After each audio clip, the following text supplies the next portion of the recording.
In the trailing 12 months ended the middle of this year, large bankruptcy filings numbered 117. That is 50%, nearly 50% above the 20-year average. But for the people on this stage, there's a much more interesting figure, and that is this. More than 8 out of 10 venture-backed companies will not make it to their 5th year. And for them, the federal bankruptcy process is almost never the right tool. So how do you engineer a soft landing?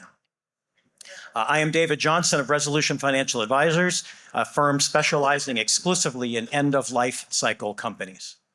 With me here on the stage is 𝐓𝐞𝐜𝐡𝐧𝐨𝐥𝐴, Regional Manager of Silicon Valley Bank in New York and a longtime workout partner. I have Aaron Schwartz, an independent director who is often parachuted in at the direst moments. And at the end is Matt Thompson of Skyview Capital, who is long experience in investing in distressed situations. He and I share a background at Alvarez & Marsal many years ago.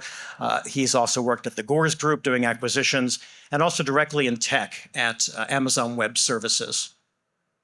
So we've got the whole chain of the distressed process here on the stage. So I want to start with Claudia and ask her, as the lender in many of these venture-backed situations, Silicon Valley Bank is a venture lender, of course.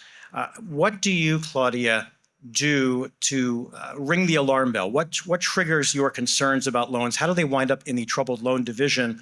And specifically, what technology or maybe even artificial intelligence is coming into play with those decisions these days? Very simple question, but it's kind of a complex answer. As you know, we're as bankers, when we put the deal in place, there's a series of processes that we follow in order to do our portfolio management.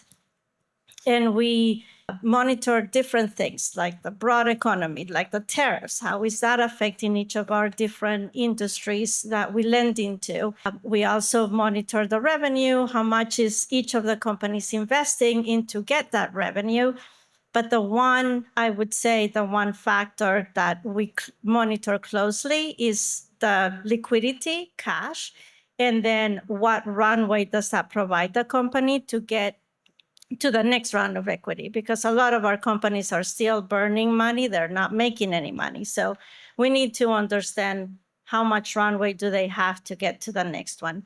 It usually, if a company and a lot of these factors are going in the negative direction for our borrowers, then when it gets to about 90 days of liquidity, that's when it transfers over to advisory services. That's the group that I work with. Instead of a workout, we're a friendly bank, so we call ourselves advisory services.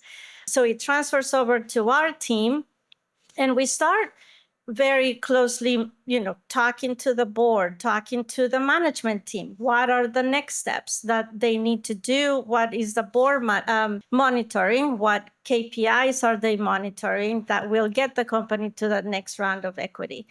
And usually, that is when advisory services comes in, has a little bit more what we call the pointed questions to the board. Instead of talking to the board maybe once a quarter, we talk to the board once a month. A lot of the times, a lot more than that. But that's essentially, I wouldn't call it sounding the alarming bells, but trying to figure out what are the next steps for the company to get to the next round of equity. And you might have some strong advice for them, such as bringing in an advisory firm or perhaps appointing an independent director to the board. This is where Aaron comes in. Aaron, tell us when are you brought into a situation by a lender or equity or the board?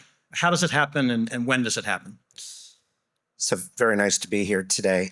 Look, I think all these circumstances obviously have unique characteristics, and when someone hits the alarm bell, and with how much advanced warning there is, certainly varies from circumstance to circumstance. But generally speaking, people start to think about it at the point that either the liquidity is drying up in the business or the results of the business are actually deteriorating. And that is sufficient in the case of levered businesses to trigger the prospect of a covenant default. And so then the question is, well, why does someone bring in an independent director? And I think the answer is manyfold.